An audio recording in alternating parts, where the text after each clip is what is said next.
En mis sueños más osados, creí que algún día podría recorrer este suelo sagrado. Entonces, ¿usted cree que la Biblia, las historias del Nuevo Testamento, son relatos de testigos oculares que se ajustan a lo que pasó? Sí, así es, lo son. Para mí es un gran paso poder venir a Tierra Santa y ver todo esto. El Nuevo Testamento y los relatos sobre Jesús para usted son verídicos. Sí, absolutamente, absolutamente. Y lo que fue cierto entonces está más vivo aún en la actualidad.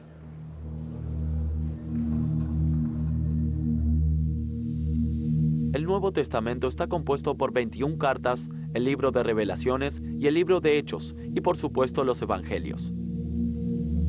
La mayoría de la gente cree que estos son reportes de primera mano de testigos oculares de la vida de Jesús, quienes luego escribieron lo que vieron. Pero en realidad, el Nuevo Testamento se gestó a cientos de millas de distancia, y por alguien que ni siquiera conoció a Jesús. Su nombre era Pablo, y 14 de las cartas del Nuevo Testamento se le atribuyen. Pablo escribió gran parte de su obra en lo que hoy se conoce como Turquía.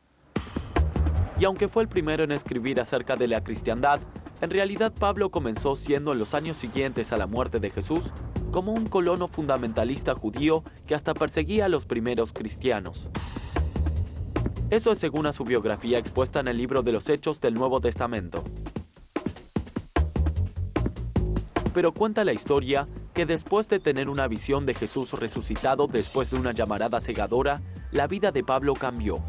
Entonces empezó a creer que Jesús le pidió personalmente que llevara el mensaje cristiano desde el mundo judío a los gentiles del Imperio Romano. Así emprendió su marcha hacia el oeste, terminando en este lugar, Éfeso. Pablo llegó a Éfeso en barco, por lo que debe haber arribado a donde nos encontramos ahora, justo detrás de nosotros. En realidad debía de haber agua aquí mismo. Esto miraba hacia la bahía. Pablo desembarcó allí y caminó por este camino hacia la ciudad. Éfeso era como muchas otras ciudades paganas de la época, repleta de dioses, de gente rezando en templos y también comprando y vendiendo. Solo un par de horas después de mi llegada, el sitio se atestó de visitantes, lo cual no ha de ser muy distinto a como era en los días de Pablo. Una ciudad con templos y un mercado siempre repleto de turistas. Pero estar aquí me dio una idea de cuánto coraje tenía Pablo. Pablo tenía agallas. Acaba de convertirse, pero no se escondió. Inmediatamente se dirigió a una gran ciudad a predicar el evangelio, aun cuando esto hiciera que la gente le diera la espalda. Me gusta imaginarme a Pablo como un boxeador al que no paran de noquear, pero que una y otra vez se pone de pie. Recibe más castigo y sigue adelante con la pelea. Es entusiasta, es ardiente, siente la fe con fervor. Es un fanático del evangelio. Fanatismo es una mala palabra en la actualidad, pero en aquel entonces parece que fue lo que motivó a Pablo a empezar a escribir. No es que se hubiera molestado en escribir la historia de Jesús, en cambio escribió una especie de reglamento para la primera iglesia. Empezó a escribir como un ejercicio de resolución de problemas. Recorrió el país fundando iglesias en diferentes ciudades y lugares, y no podía estar en todos estos lugares al mismo tiempo. Así que su manera de resolver los problemas que pudiesen surgir en las distintas iglesias fue escribiendo cartas. Pablo tenía una mentalidad similar a la de los profetas del Antiguo Testamento. Él sentía que estaba escribiendo la palabra del Señor, es la palabra del Señor aplicada a una situación particular, pero aún así siente que está escribiendo con Dios o los espíritus en su interior. Pablo, más que ningún otro, es responsable de gran parte del Nuevo Testamento, escribiéndolo en griego y estableciendo las leyes acerca de todo, desde la importancia de obedecer al gobierno hasta la santidad del amor. Pero Dios no fue la única influencia en su trabajo. Casi con certeza todas las cartas de Pablo fueron escritas por un escriba, no por Pablo. Lo sabemos porque justo al final del 1 Corintio, Pablo dice, escribo esta salutación con mi propia mano. Eso implica que todo lo anterior a eso fue escrito por alguien más. ¿Cómo sabemos que el escriba no decidió divertirse escribiendo cosas que no debían estar? Al escriba se le permitía tener una influencia. En ocasiones podía influir sobre el contenido y el estilo de la carta en cuestión. Pero es muy difícil distinguir el aporte de Pablo del escriba. Después de 2 años, Pablo y su escriba abandonaron Éfeso y se dirigieron finalmente a Roma. Y allí es donde iré a continuación.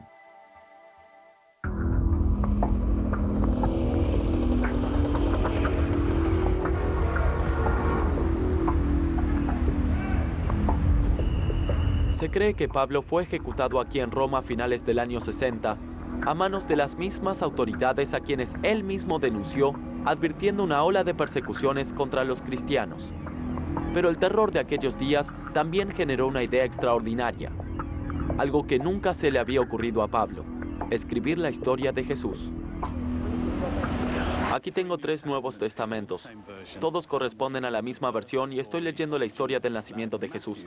Ahora en Mateo comienza con la genealogía de Jesús, quién engendró a quién, y luego pasa a hablar directamente del nacimiento virgen.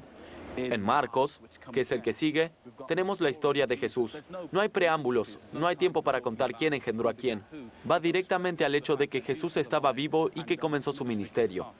Luego tenemos a San Lucas, que comienza la historia de Jesús contando la relación amistosa entre la madre de Juan el Bautista y María, la madre de Jesús. Así que tenemos 3 versiones de la misma historia, pero no coinciden.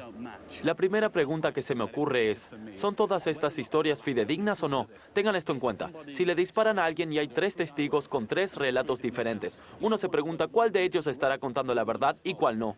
Eso es lo primero que me genera dudas. Lo segundo es, ¿de dónde salen estas historias? ¿Quién las escribió? ¿Estas personas realmente estuvieron allí? ¿O son relatos de segunda mano como una versión cristiana del juego del teléfono descompuesto? Por ende, a partir de estas 3 versiones diferentes, surgen un sinfín de preguntas. Para encontrar respuestas es necesario volver al mismísimo principio. Debajo de esta iglesia en Roma yace una antigua catacumba. Aquí los primeros cristianos enterraban a sus muertos en secreto. Comenzó 34 años después de la muerte de Cristo, cuando el emperador Nerón buscaba un chivo expiatorio para el gran incendio de Roma. Señaló a los cristianos con el dedo y cuando dio la orden, comenzó la matanza. Muchos creen que de esta comunidad perseguida emergió el primer evangelio alrededor del año 70 después de Cristo, el de Marcos. No sabemos con precisión quién era Marcos. No es como si hubiese firmado su libro al final diciendo de dónde venía y quién era. Pero es posible rescatar algunas pistas de su persona a partir del Evangelio. Es probable que Marcos, como muchos de los cristianos de esta época, haya sufrido alguna persecución en carne propia. Él es muy realista y enérgico. Uno puede oler la sangre y la arena leyendo el Evangelio de Marcos. De alguna manera es debido a esta persecución que Marcos decide escribir el primer Evangelio, porque intenta encontrarle algún sentido a lo que le ocurre. ¿Y qué mejor manera de hacerlo que contando la historia del primer mártir real de su nueva fe, el mismísimo Jesús? Puede que Marcos sufriera las persecuciones, pero ¿qué sabía él de primera mano acerca de Jesús? La cuestión es que, al analizar los evangelios, uno no sabe si es verdad. No existen registros arqueológicos independientes en los que chequear nada. No había nadie allí con una videocámara grabando estos eventos. No había nadie allí tomando notas hasta donde nosotros sabemos.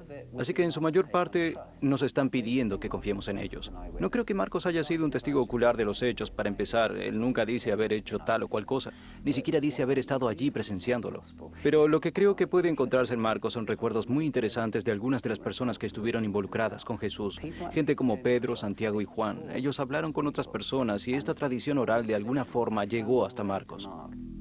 Que el primero de los evangelios se haya basado en rumores es un golpe fortísimo. Luego nos damos cuenta de que gran parte de la historia de Jesús está ausente de los primeros manuscritos de Marcos. No hay nada de la natividad, no hay largos sermones, no hay resurrección. A final de cuentas, no es tanto un registro de eventos como una guía de autoayuda que dice que el sufrimiento y las persecuciones son el mejor camino para llegar a Dios. Marcos es el genio creativo que pone en marcha todo el proceso de escritura de los evangelios. Es algo bastante arrogante y presuntuoso decir que va a escribir una versión fidedigna de esta historia. Desde mi punto de vista, su objetivo era casi de propaganda. La gran idea de Marcos levantó vuelo. Poco más de una década después, en Antioquía, Siria, otro hombre decidió escribir la historia de Jesús. Pero esta vez es una campaña de relaciones públicas para una clase de Cristo muy distinto. La mayoría de la gente cree que el Evangelio según Mateo fue escrito por Mateo, el recaudador de impuestos, uno de los 12 discípulos. Cuando uno analiza cuidadosamente el documento, puede ver que el Evangelio no parece ser el producto de un testigo presencial. Entonces, ¿quién es este personaje? Bueno, lo más importante acerca de Mateo es que es claramente un escritor judío que sabe todo acerca de los hábitos y costumbres y las leyes del judaísmo. En vez de regresar al tablero de dibujo, Mateo comenzó copiando extensos pasajes del Evangelio de Marcos, reescribiendo algunos y agregando sus propios párrafos. En el mundo antiguo no existían leyes de derechos de autor y se podía copiar descaradamente, y eso es lo que hizo Mateo en algunos casos, palabra por palabra. ¿No es eso un plagio? Creo que se podría decir que si Mateo escribiera en la actualidad podrían llevarlo a juicio por plagio. No hay duda al respecto. Lo que creo que Mateo estaba tratando de hacer es reemplazar a Marcos. Está tratando de tomar su lugar. Mateo cree que el retrato de Marcos de Jesús no es del todo correcto. Él sabe que Jesús era judío y sabe que Jesús era mucho más judío de cómo Marcos elige representarlo. Así que de alguna manera se toma el trabajo de casi rejudaizar a Jesús y hacerlo ver más judío. Entonces Mateo agrega la historia de la Navidad, el Sermón de la Montaña, el Padre Nuestro, todos indicando que Jesús era la realización de las profecías del Antiguo Testamento.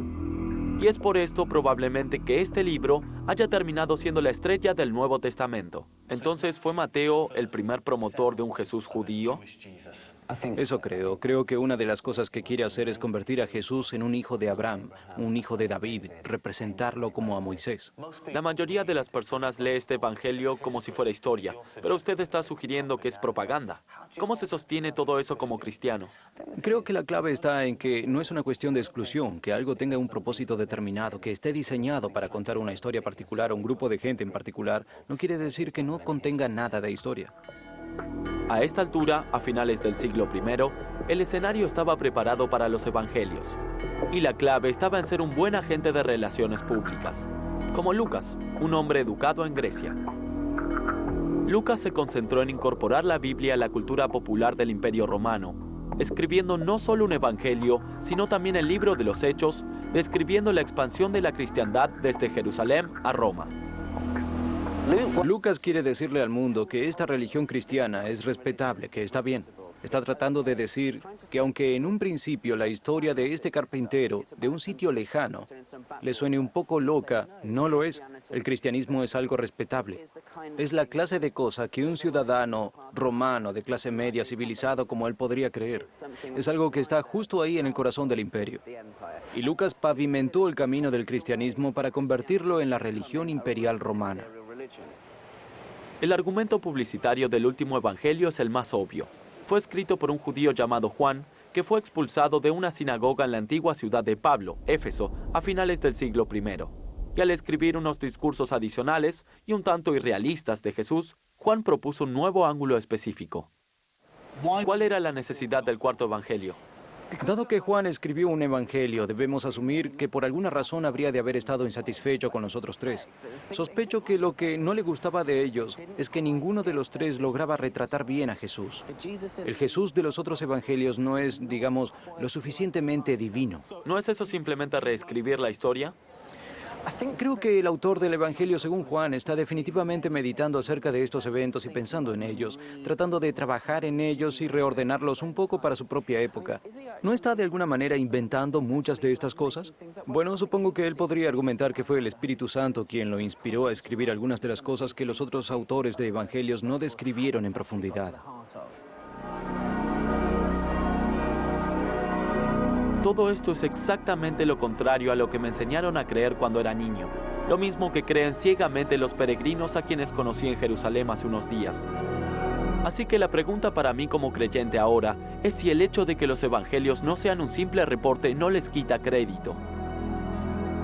Una de las cosas que aprendí estando aquí es que uno no puede leerlos literalmente. No se supone que sean relatos de testigos presenciales. No sabemos con exactitud qué ocurrió, pero quizás no necesitemos saberlo, porque percibimos estos textos como los intentos de una comunidad de entender lo que pasaba en sus vidas, así como también reflexionar acerca de la vida de Jesús. Entonces podemos interpretarlos como libros de fe que intentan transmitir fe. Pero esto también incorpora un elemento peligroso, porque me sugiere que cualquier lectura literal de estos textos podría ser peligrosa porque no entenderíamos de qué se tratan en realidad.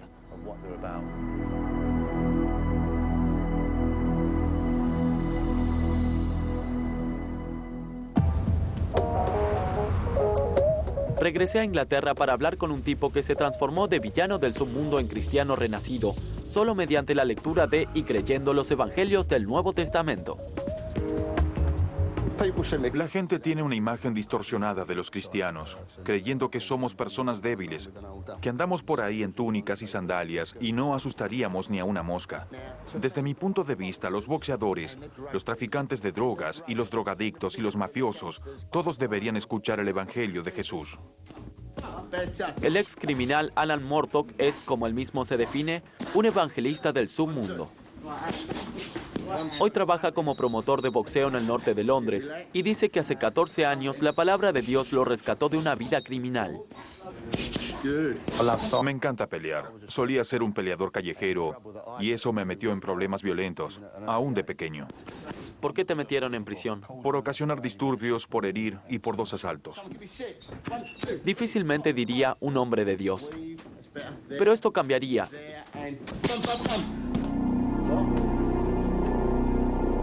En diciembre de 1990, Alan tuvo una visión. No recuerdo la hora exacta, pero me desperté. Y al despertarme, a la derecha en mi cuarto, vi una nube de humo gris. Y en la penumbra distinguí los ojos, la nariz y la boca de un hombre que me observaba. Casi me mata del susto, y a decir verdad, tenía una pistola calibre 38 apuntándome a la sien, y la mano del tipo temblaba como loca. Le miré la mano y pensé, ojalá no estornude, porque si lo hiciera, me volará la cabeza en 1000 pedazos. Lo que ocurría en mi cuarto cada vez me perturbaba más, porque sabía que era algo sobrenatural. Desde ese día en adelante, la Biblia se convirtió en el libro más importante de la vida de Alan.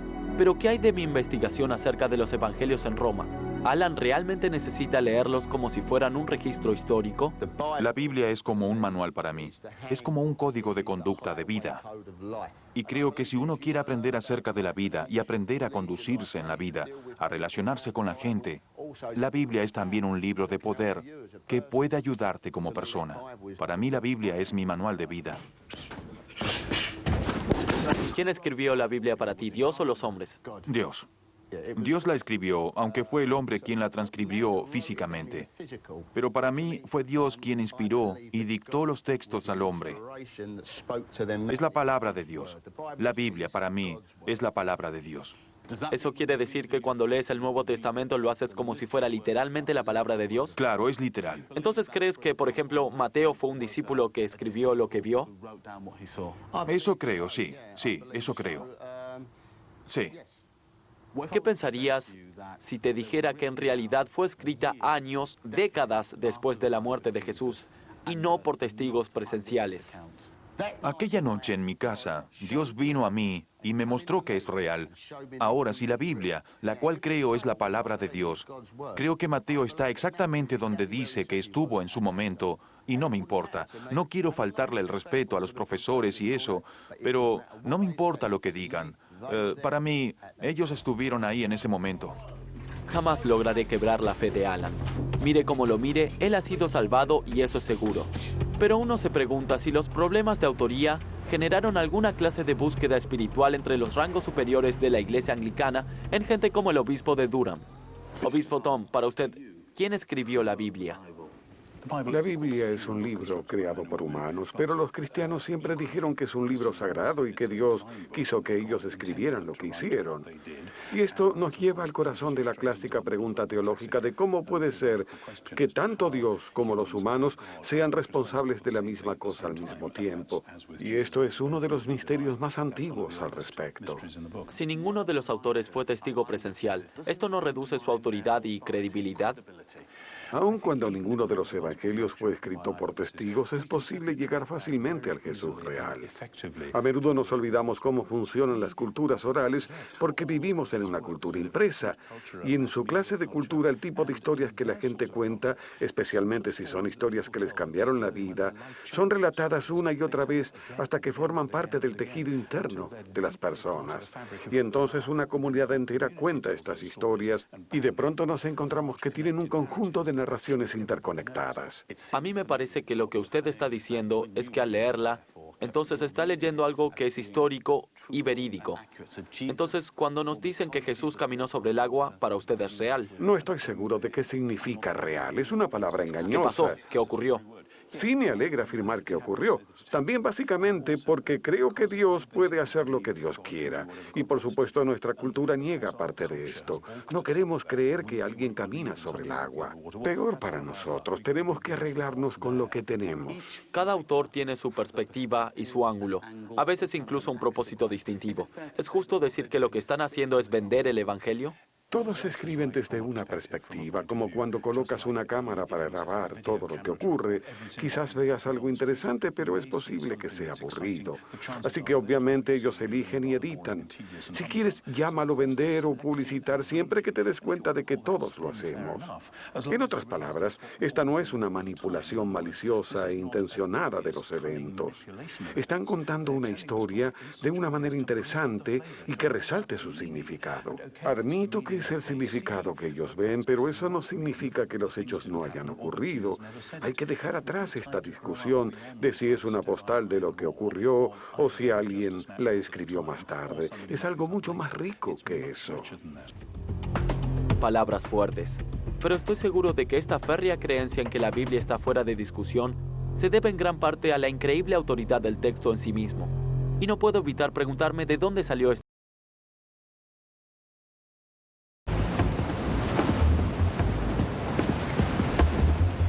Esta es una de las imprentas más grandes de Gran Bretaña que produce copias de la Biblia, cuya tecnología está a años luz de la existente en el siglo II, cuando miles de escribas copiaban los rollos originales de los evangelios y cartas del Nuevo Testamento una y otra vez, la única manera de publicarlo en ese entonces.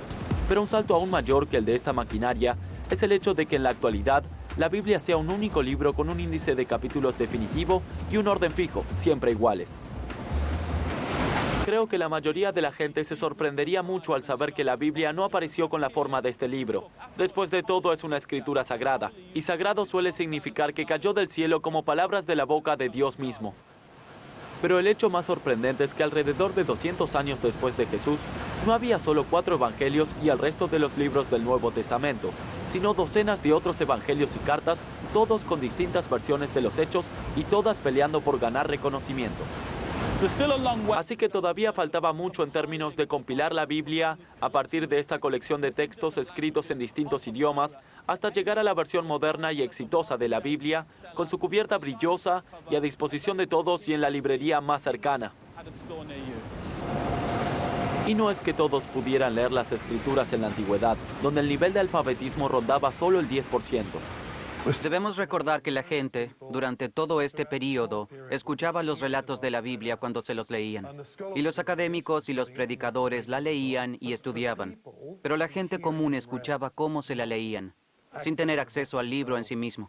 Los líderes individuales en determinadas ciudades tenían el poder de ser los obispos maestros de estas poblaciones y enseñaban la Biblia y le decían a la gente qué pasajes de la misma reconocían y cuáles no. Así pareció conformarse un consenso acerca de qué son las Escrituras. Mateo, Marcos, Lucas y Juan, por supuesto, y las cartas de Pablo y lo demás. Pero detrás de escena, varios obispos estaban trabajando duro para suprimir o desacreditar todo lo que consideraran una herejía o un enfoque peligroso. Luego, en el siglo IV, un desarrollo tecnológico ayudó a establecer el canon o lista de libros del Nuevo Testamento.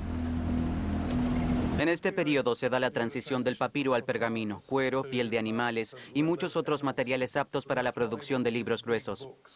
Esto tuvo un rol fundamental en la compilación de todos los textos en un único volumen. En las páginas contenidas entre ambas cubiertas está todo lo que necesitamos saber. En el año 312 de nuestra era, el emperador romano Constantino se convirtió, y de repente el cristianismo era la fe del hombre más poderoso sobre la tierra. Encargó 50 Biblias, presionando a los expertos a confirmar su contenido. En poco más de una generación, el canon, el índice de libros de la Biblia, tomó su forma definitiva de la actualidad. He aquí una copia de una de esas primeras Biblias, el Codex Vaticanus. Este es el manuscrito completo de la Biblia griega más antiguo que tenemos. Es el pináculo, la cima. Proviene del siglo IV y estableció el canon. Esta es la Biblia cristiana, el Antiguo Testamento griego, el Nuevo Testamento griego, dispuesto para que la leamos, presumiblemente en las iglesias como la palabra de Dios. Así que no solo contiene las Escrituras, sino que en sí mismo es un libro muy valioso. Tiene una presencia real que cuando lo lees y estudias es fantástico. ¿No tiene precio? El original no tiene precio. Esta es una copia, pero el original no tiene precio. No puede ser calculado. El año pasado, una copia de una única página del Evangelio de Juan, proveniente de un manuscrito del siglo III, fue vendida en $400,000. Sea cual fuera su valor, todavía me incomoda la idea de que el Codex Vaticanus y la Biblia de la actualidad no cuenten la historia completa, que algo maravilloso se hubiera perdido a manos de algún tipo de censura. Cuando se compila un libro, siempre hay una gran discusión acerca de qué debe excluirse y qué incluirse, y esto siempre genera discordia. He formado parte de comités editoriales y lo he experimentado personalmente, así que toda compilación me despierta sospechas, incluyendo la Biblia. Aunque esta fue cerrada, sellada y archivada hace 1600 años, todavía creo que uno puede aprender tanto de lo que quedó afuera de la edición final como de lo que quedó adentro. Quiero saber más acerca de lo que quedó excluido de la Biblia. Las docenas de evangelios y protoescrituras que quedaron fuera de la Biblia permanecieron ocultas, algunas incluso literalmente enterradas, durante los siguientes 1500 años o más. Con el paso del tiempo, estos textos se cubrieron de un manto de misterio, rumores y escándalo. ¿Eran parte de alguna clase de contracultura? ¿O simplemente decían algo acerca de Jesús que los poderosos no querían escuchar?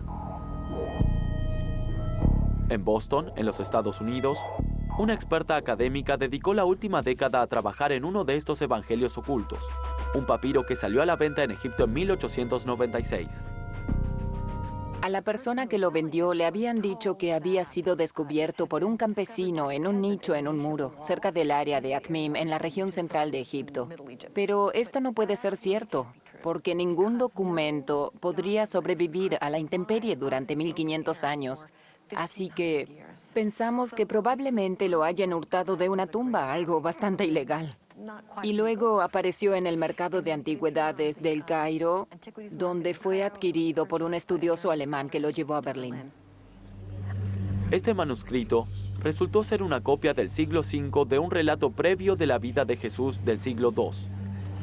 Y la clave para entender por qué no fue incluido en la Biblia radica en el hecho de que no fue escrito en el nombre de Pedro, Tomás o Juan, sino de María Magdalena, de quien siempre me dijeron era una prostituta reformada. Ella fue seguidora de Jesús. Era judía de la ciudad de Magdala, en Galilea. De ahí su nombre Magdalena.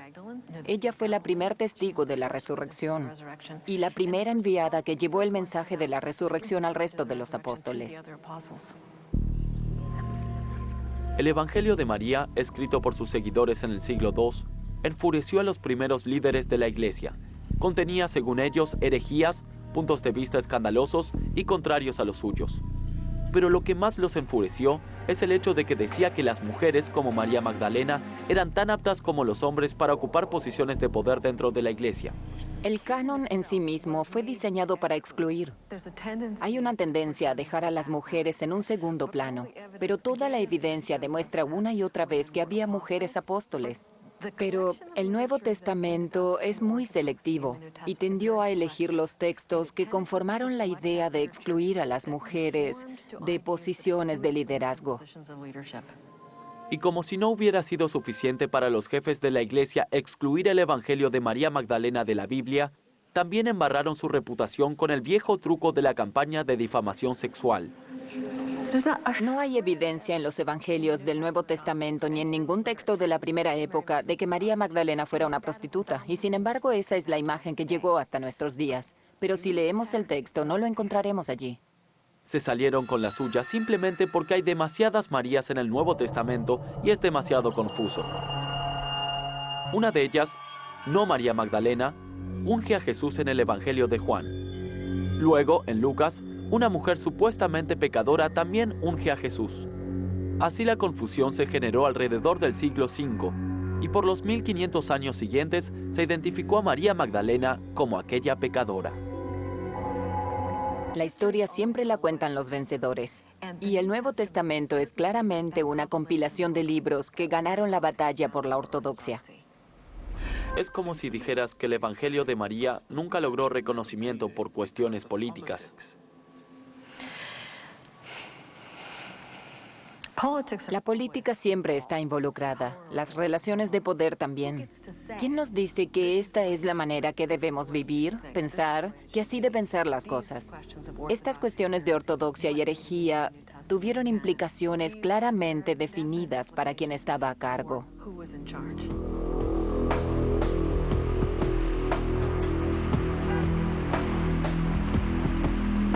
Sorprendido al descubrir tanto chauvinismo en el corazón de la Biblia, creo que es hora de preguntarle al respecto a la gente a cargo de la Iglesia.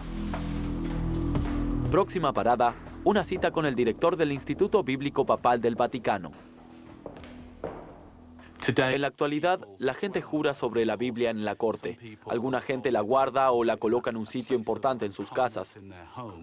¿Por qué cree que la gente venera tanto al libro en sí mismo? Creo que hay algo en la palabra escrita que la gente considera sagrado, como si en sí tuviera alguna clase de autoridad. Por ende, la palabra escrita de Dios, la palabra de Dios materialmente escrita, tiene algún tipo de poder o santidad en sí misma. ¿Pero qué le dio a los hombres el derecho a decidir si es realmente la palabra de Dios o no? Una de las mayores motivaciones vino de los herejes, de la gente que cree en algo que es diferente a lo que se considera el estándar de la fe o el estándar de la creencia. Hablar de herejes es como hablar de guerreros de la libertad, porque estos podrían ser personas que nos agraden, aunque otros los consideren un terrorista. ¿No vale esto también para un hereje? ¿No estaba la Iglesia emitiendo juicio acerca de qué textos consideraban legítimos y cuáles eran ilegítimos? Por supuesto, porque a determinada gente que aceptó determinados libros que no todos aceptaron, debía decírsele que estos no eran parte de la lista oficial. ¿Hay algún libro escrito por mujeres que forme parte del canon? Que yo sepa, no. Se realizaron concilios donde se reunieron los hombres educados, los influyentes, los académicos, para determinar qué debe formar parte del canon. ¿No es esa una obra de los hombres más que de Dios? Bueno, en ese momento en particular existían hombres que fueron utilizados como instrumentos divinos para realizar esta tarea. El Espíritu Santo tiene la función de asegurar que exista una doctrina apropiada para la Iglesia. Entonces, ¿me está diciendo que el Espíritu estuvo presente para evitar que hubiera intereses, ignorancia o incluso prejuicio a la hora de conformar el canon? Bueno, yo creo que siempre que hay un grupo humano también hay intereses, ignorancia y prejuicios. Así es la realidad humana.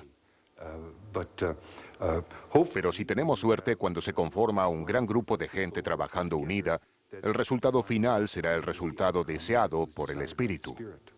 Eso es conformarse con lo que hay. Debe haber algo más dramático y poderoso que pueda hacer el Espíritu para modificar a este grupo de hombres poderosos. El Espíritu trabaja silenciosamente. Pero un pasaje al final del libro de Revelaciones no deja de repetirse en mi cabeza. Son las mismísimas últimas palabras de toda la Biblia y son una especie de amenaza para quien se meta con el libro, tal y como ha sido dispuesto. Si algún hombre osara agregar algo a todo esto, Dios le enviará plagas tales como las descritas en este libro. Y si algún hombre osa quitar alguna de las palabras de este libro, Dios le quitará su parte del libro de la vida. A esta altura, me parece que la conformación del canon fue en realidad el fruto de la unión de personas ricas y poderosas que editaron un texto con el fin de incrementar su propio poder, incluyendo a quienes ellos querían en la ortodoxia, y dejando fuera de ella a quien ellos quisieran dejar afuera. ¿Dónde está el Espíritu en todo esto, en este proceso? ¿Saben qué pienso? Yo creo que el Espíritu se trata del ahora, del hoy, y este Espíritu nos da la capacidad de estudiar este proceso y reconocer los intereses, la ignorancia y los prejuicios involucrados en él, y preguntarnos acerca de la legitimidad y validez de lo que se hizo. Esa para mí es la influencia del Espíritu, darnos el poder de ver más allá de lo que aparentemente pasó. Pero de ninguna manera la política se terminó en la Roma del siglo IV. Y para llegar a mi Biblia tal y como es en la actualidad, hubo más autores, pujas editoriales e incluso derramamiento de sangre.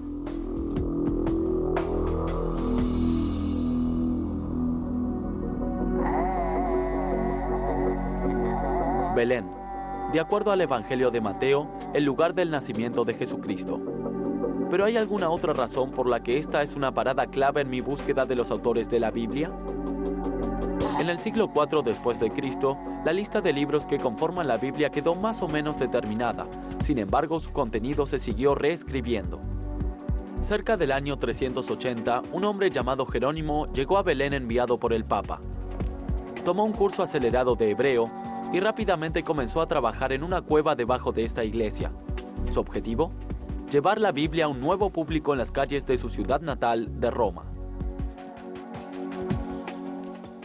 Este sitio es realmente importante porque aquí San Jerónimo tradujo la Biblia a un idioma occidental popular, el latín.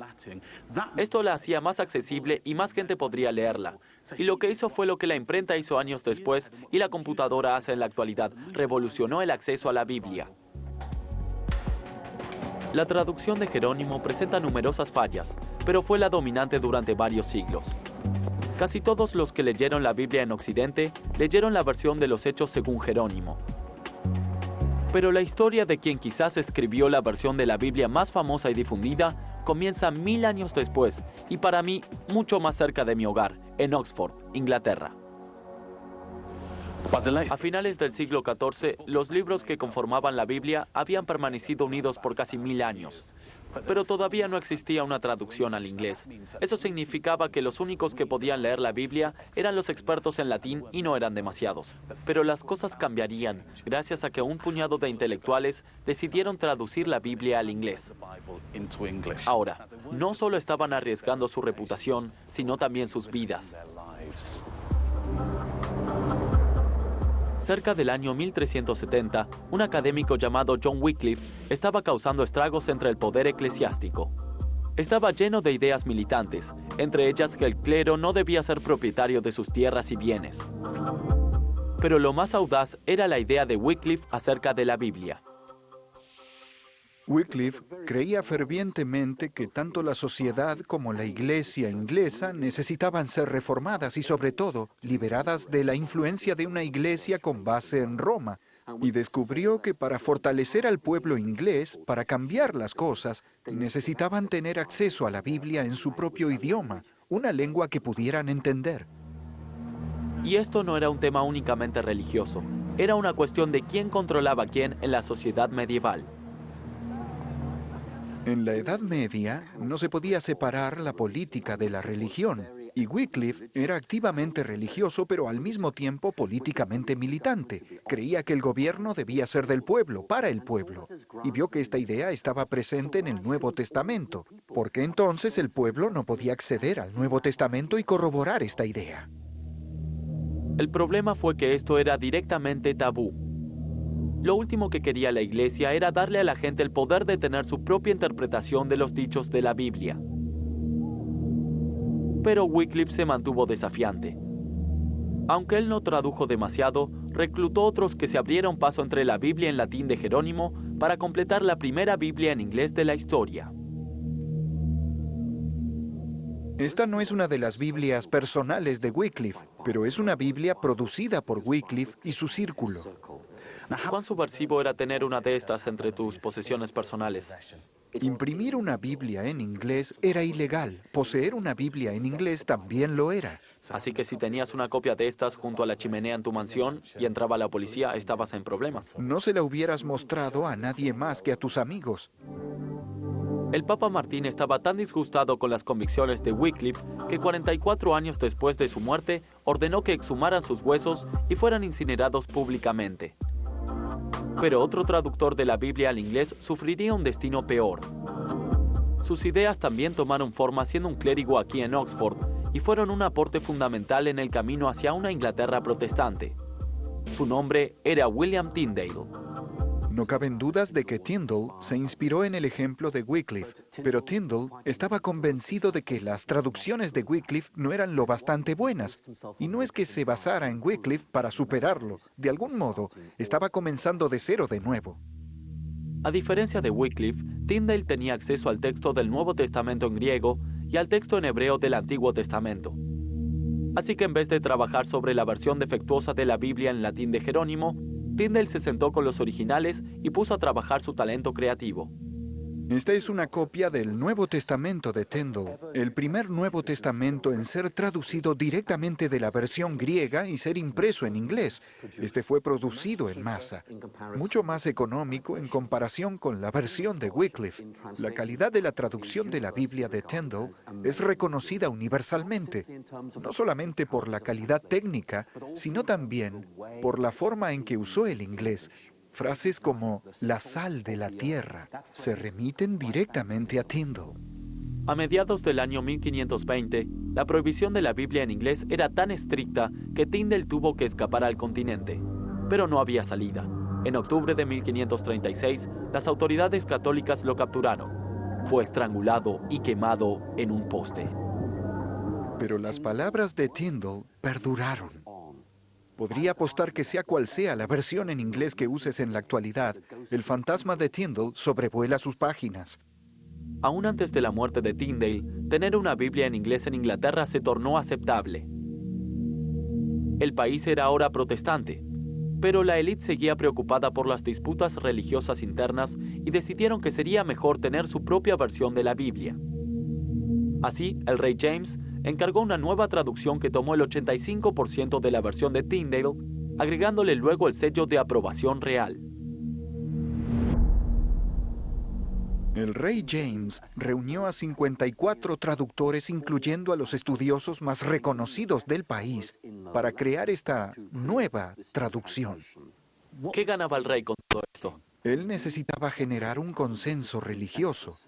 James no quería un reino quebrado por controversias religiosas.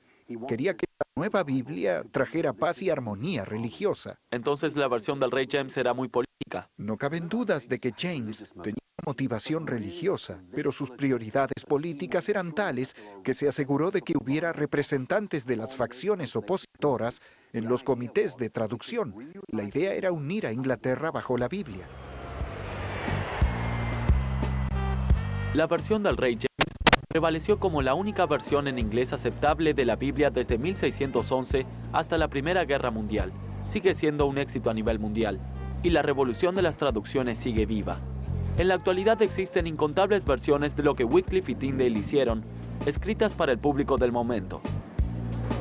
Una Biblia escocesa, una Biblia hip hop, hasta existe una Biblia para chicas adolescentes.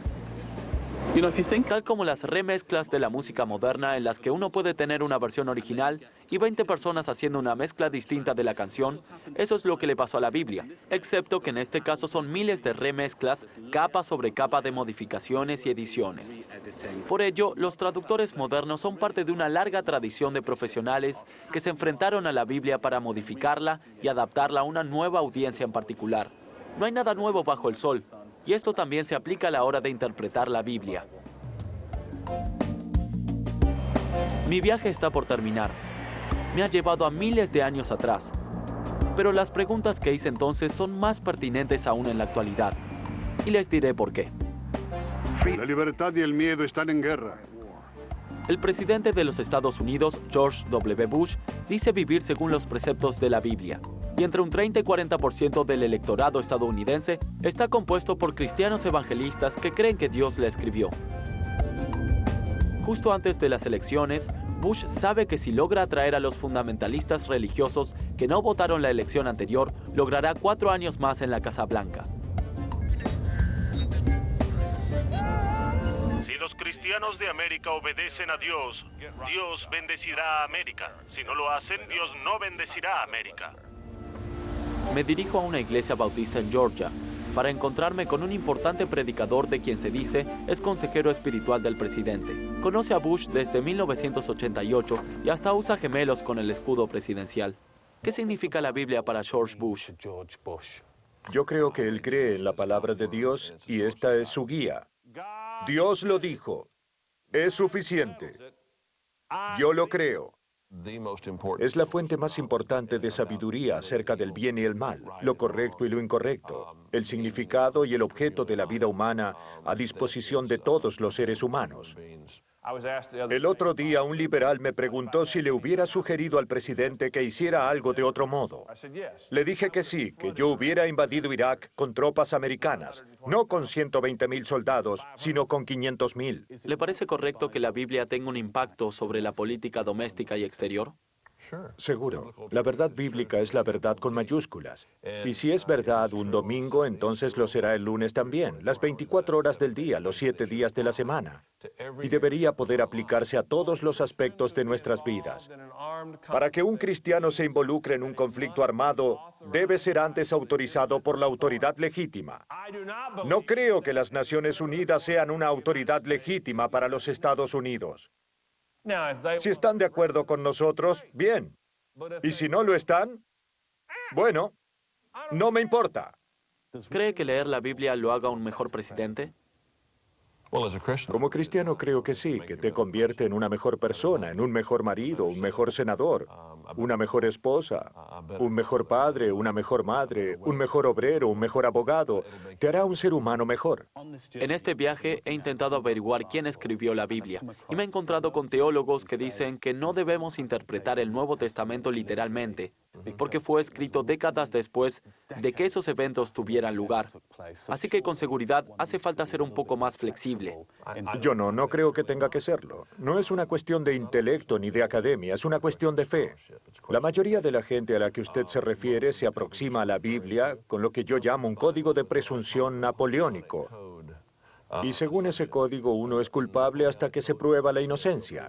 Yo me aproximo a la Biblia con el enfoque del derecho inglés. Uno es inocente hasta que se prueba lo contrario. Así que es la palabra de Dios hasta que se pruebe lo contrario. Algunos teólogos afirman que el texto bíblico que fue escrito hace miles de años es inexacto y que no puede ser la base de una política racional, ya sea doméstica o externa.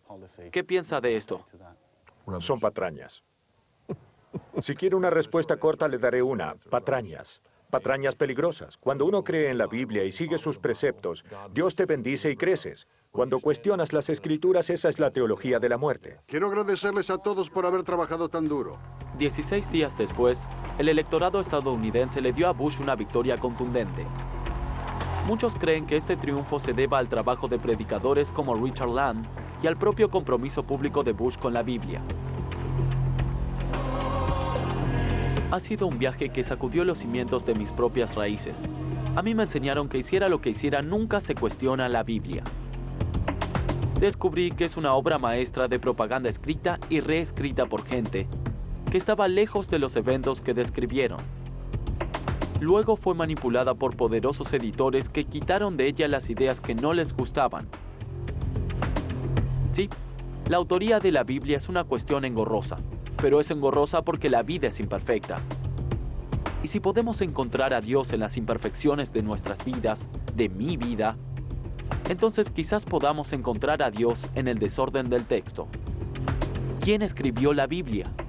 Para mí es una pregunta compleja, pero tener fe en el mundo de hoy es hacer preguntas y nunca cubrirnos los ojos.